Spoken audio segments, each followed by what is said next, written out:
Welcome to the Personal Development Coach channel. Today we are diving deep into the cosmos of communication. We're about to unlock the secrets of 7 covert techniques that can give you the upper hand in any debate. Think of them as tools, like a telescope or a microscope. In the right hands, they can illuminate the truth, but they can also be misused.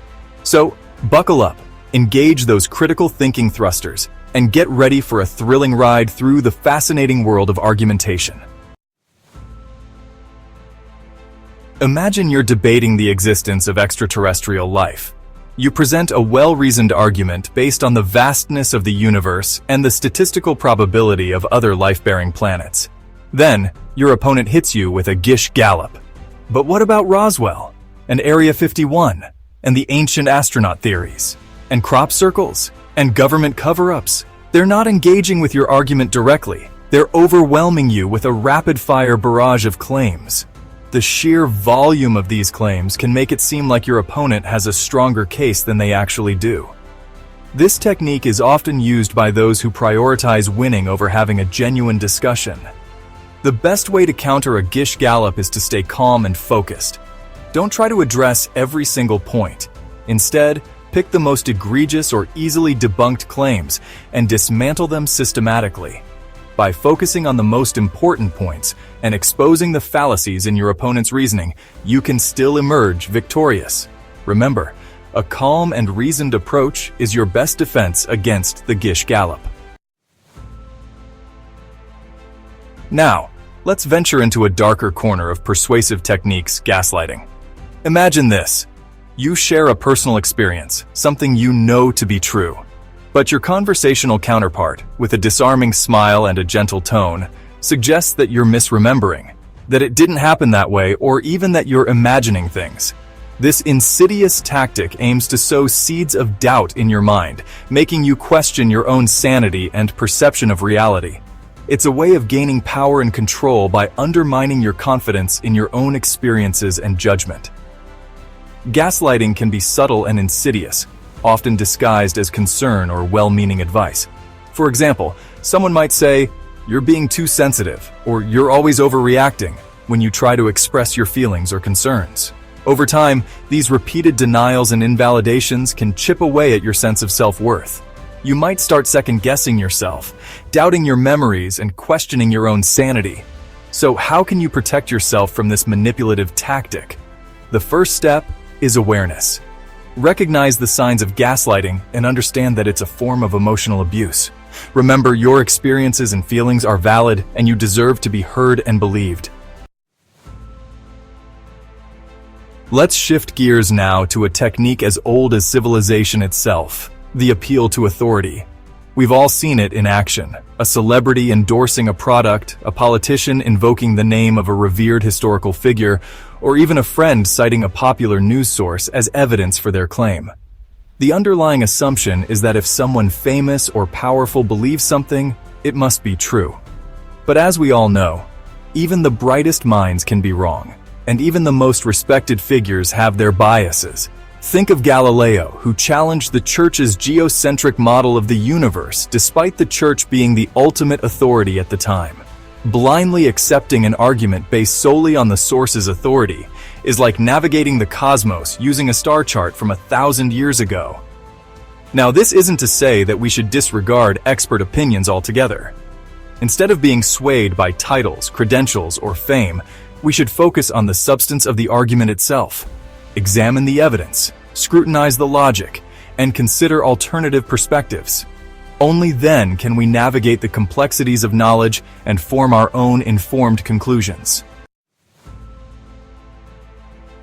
Chapter 4. Straw Man Fallacy. Building a hollow argument. Now imagine you're in a lively debate about, say, the ethics of artificial intelligence. You express concerns about the potential for job displacement and algorithmic bias. Suddenly, your opponent counters with, "So you're saying we should just stop all technological progress and go back to living in caves?" This, my friends, is the straw man fallacy in action. It's like building a scarecrow, a flimsy representation of your opponent's argument, and then triumphantly knocking it down. It's a tactic used to avoid engaging with the actual nuances of your argument by misrepresenting it as something easier to attack. The straw man fallacy thrives on simplification and distortion. The best way to combat the straw man fallacy is to call it out directly.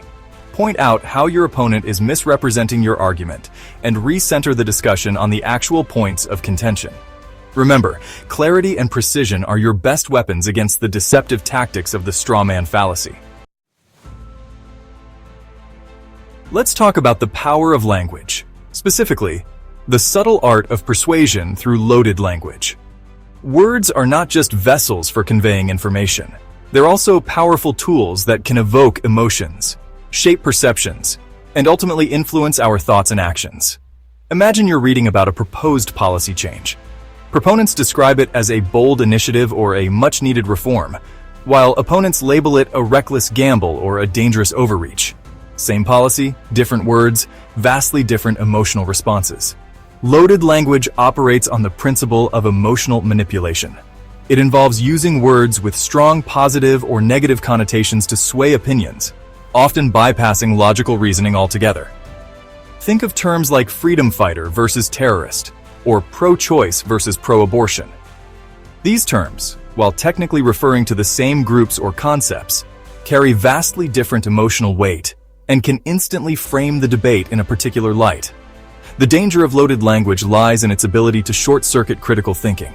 When we're bombarded with emotionally charged words, our rational faculties can take a back seat. By developing a keen awareness of the persuasive power of language, we can avoid being swayed by emotional appeals and instead engage in more reasoned and productive discussions. Let's delve into the fascinating world of statistics, where numbers can be just as persuasive and misleading as words. Imagine you're researching the effectiveness of a new medical treatment. You stumble upon a study claiming a 90% success rate. Impressive, right? But before you get your hopes up, it's crucial to ask, what data did they choose to include, and, perhaps more importantly, what did they leave out? This, my friends, is the essence of cherry-picking data. It's like showcasing a perfectly ripe, juicy slice of an apple while conveniently hiding the rest of the fruit, which might be bruised, rotten, or completely inedible.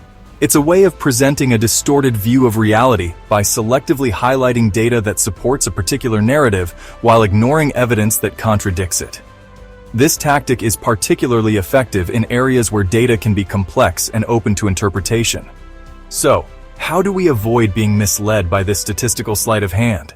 The key is to be skeptical consumers of information. Don't just accept data at face value, especially when it's presented without context or supporting evidence.